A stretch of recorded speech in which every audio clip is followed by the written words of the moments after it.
ต่อไปจะเลือกไปฮะคอยเลือกเนาะมีได้ท้องเนาะแต่มีล้วงงานมีร่วงและพวนเห็นยักษ์กันแต่ใส่ทงตลอด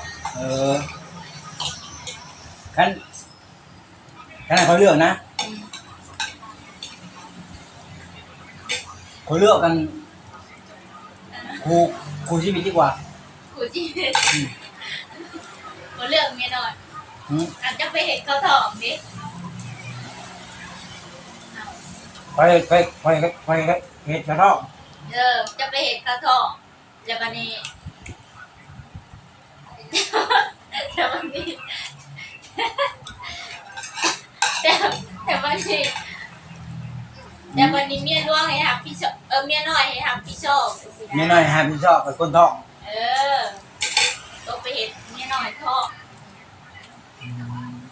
แบบเมียร่วงให้กินยาให้กุ้งแบบนี้นะน่าเด็ก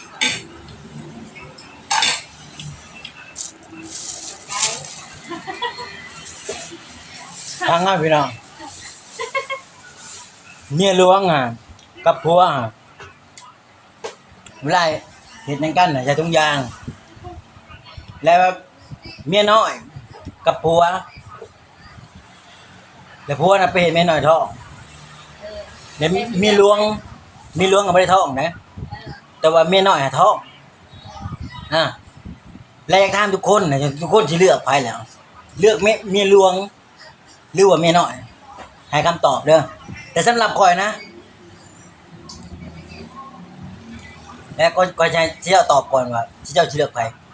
ทำนั้นอะไรพี่ทุกคนโอเคเนาะรู้เรื่อง